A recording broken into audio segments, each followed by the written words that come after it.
Magandang araw mga bay. Meron tayong ayusin dito na Bluetooth speaker. Okay na to siya for pick up na sana. Ginamit-gamit ko, nalobat, chinarge ko. Yun lang. Nabudol ako doon sa charger na yon. 9 volts nakalagay pero ang output pala ay 12 volts. Ayun. Nawalan ng tunog yung ating Bluetooth speaker. So ngayon, gagawin ko na siya ulit. At ito ang masakit na katotohanan. So, magbo-voltage check tayo dito. So, okay naman yung supply nating battery. Mayroon tayong 7.7 volts. Ngayon, i-actual ko yan siya ipa-power on. Obserbahan natin kung anong mangyayari. Tingnan mo, bumagsak ko. Naging 0, in-off ko ulit. Tapos, i-on ko ulit. Bagsak na naman siya. So, meaning, may shorted sa circuito. Yun ang problema ngayon. Hanapin natin.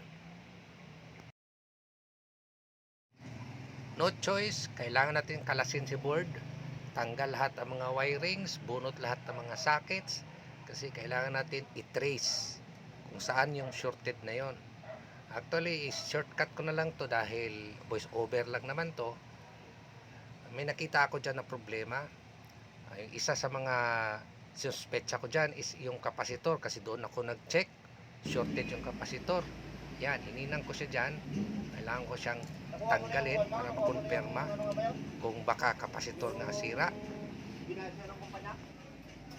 At sa kasamaang palad, nung continuity test ko si kapasitor, buo. Tingnan mo, makita mo dyan, walang palo, di ba? So, ngayon, problema na to. Dito ko siya napagtanto na ang problema pala ay wala doon sa kapasitor kundi doon sa kanyang audio IC. Yung audio IC na yan, ang kanyang power voltage is 8.5 lang alinsunod sa kanyang data. Ngayon, no choice, kalasin natin si IC. Kaya nasira yung IC na yon dahil nasaksakan natin ng charger na 12 volts. So, ang taas ng voltahe. Kaya natusta ang IC. Ito yung charger ang may salarin by. Tingnan mo naman dyan sa kanyang specifications. 9 volts nakalagay, so wala akong nakikitang problema.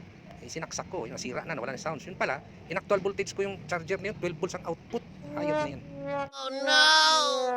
Okay, tuloy lang ang laban. Pagsubok lang yan. So ito na lang gagawin natin para mapaandar natin to ng katulad ng dati. Modification. Yun, amplifier module. Yan, kabit natin yan dyan para mapaganan natin yan. Ngayon, tanggalin muna natin ang mga speaker terminals doon sa ating mainboard para ilipat natin sa ating audio module. Bunot na rin natin kasama ang kanya mga sockets para magkasukat naman sila doon sa module. Pag sama-sama na natin sila doon. Ito ang ating amplifier module na ating gagamitin. Maganda to, stereo to. Actually, mono yung IC natin na nasira. So ipaghiwalay ko na lang dito yung tweeter at saka yung kanyang woofer. So tig isang channel na sila diyan.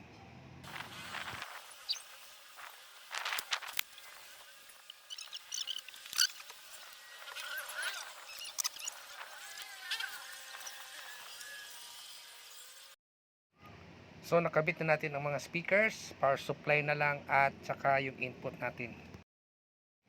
Ngayon, bumunot muna ako ng mga capacitors mula sa ating mga scrap na board. Kumuha ako ng 10 microfarad, 50 volts na electrolytic capacitor para ating pang-coupling sa ating audio signal mula sa ating tone control papunta sa ating audio amplifier. Since stereo naman itong ating audio amplifier at mono naman ang ating source, so pinag-split ko yung signal, kaya gumamit ako ng dalawang capacitor dyan. So ngayon, ididikit ko muna siya dito sa isa para magiging stable siya dyan. Ngayon, ikakabit na natin ang ating audio source mula sa ating preamp. And then, ikabit natin sa ating capacitor. At madali lang naman i-trace yung dyan by kasi may Google naman. In-screenshot ko na yung data ng ating IC kung saan tayo huhugot ng signal. So, dyan, hinang-hinang ko na. Sundan mo na lang yung mga labels dyan, yung audio inputs, yung ating power supply, yung ating mga speakers. So, madali na lang hanapin yan doon sa main board para pagdugtong-dugtungin ng mga wire. Ngayon, i-trace natin kung saan tayo magtatap ng power supply. Madali lang naman yan, titingnan mo lang naman yung battery niya kung saan yung linya na yan. Kaya may nakita ako dyan, katabi lang ng board, so kinaskasan ko na siya dyan para makapag-access tayo ng hinang at dyan natin itatap ang ating power supply.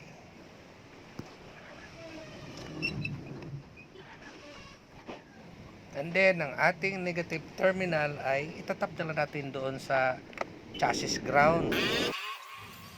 Then after nya ng ating audio source, itatap na natin yan sa ating kapasitor na nakaabang dyan.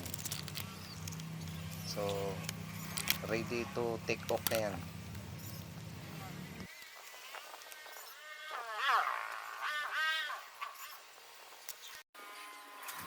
Pagkatapos niyan, ipagkakabit-kabit na natin ang kanilang mga supply, ang kanyang mga wirings natin.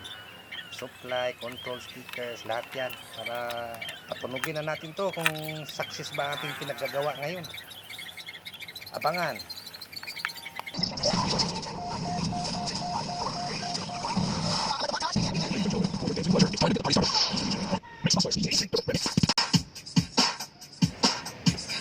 Ayos mga bay, success.